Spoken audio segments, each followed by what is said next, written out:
Hi friends, welcome to my channel. நான் உங்கள் நிஃபியா. இன்றைக்கி நம்ம சூப்பரான யம்மியான மோர் குழம்பு தான் பார்க்க போகிறோம். இது கேரளா சைடில் ரொம்ப ஸ்பெஷல். குழந்தைங்கள வீட்டில் இருக்காங்கன்னா கண்டிப்பாக இதை வைப்பாங்க. எங்கள் மம்மியெல்லாம் இதை தான் டெய்லியுமே ஸ்கூலுக்கு வச்சு தருவாங்க. வாங்க இதோட ரெசிபி என்னென்னு பார்க்கலாம். வெறுங்கடிக்கு முக்கியமானதே தேங்காய் தான்.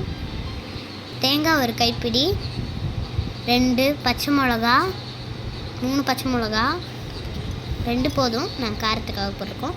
சீரகம் கொஞ்சம், புளி கொஞ்சம், கருவேப்பிலை கொஞ்சம், இஞ்சி பூண்டு 5, இஞ்சி கிடையாது சாரி. இதை நல்லா அரைச்சி எடுத்துக்கோங்க. அதில் கொஞ்சமாக மஞ்சத்தூள் ஆட் பண்ணிவிட்டு அதை அப்படியே வச்சுருங்க. நெக்ஸ்ட்டு கடாயில் தேங்காய் எண்ணெய் ஊற்றுங்க. வேறு எதுவும் எண்ணெயும் ஊற்றாதீங்க, தேங்காய் எண்ணெய் தான் ஊற்றணும்.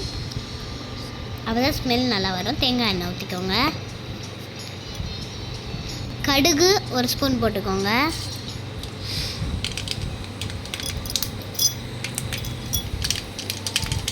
பொரிஞ்சு வந்தோடனே வரமிளகா, வெங்காயம், வரமிளகா கொஞ்சம், சின்ன வெங்காயம் 1 கட் பண்ணி போட்டுக்கோங்க. 1 2 3 அளவு கட் பண்ணிக்கோங்க. கருவேப்பிலை கொஞ்சம் ஆட் பண்ணிக்கோங்க. நம்ம அரைச்சி வச்சுருந்த அந்த பேஸ்ட் அப்படியே ஊற்றிட்டு கொஞ்சம் தண்ணி ஊற்றிக்கலாம். 1 இன்ச்சாக உப்பு போட்டுக்கலாம். அவ்வளோதான். இதை நல்லா மிக்ஸ் பண்ணி விட்டுறணும். கொதிக்க விடாதீங்க, கொதிக்க விடக்கூடாது. ஸோ கொதிக்க விடாதீங்க. இந்த மாதிரி கன்சிஸ்டன்சியில் வந்தோடனே ஆஃப் பண்ணிவிட்டு ஒரு தட்டில் ட்ரான்ஸ்ஃபர் பண்ணிவிட்டு முடிஞ்சிச்சு. அவ்வளோதான். இதான் நம்மளோட வெறுங்கறி வீடியோ. இந்த வீடியோ அவ்வளோதான். நான் அடுத்த ஒரு சேனலில் பார்க்கலாம். பாய். அடுத்து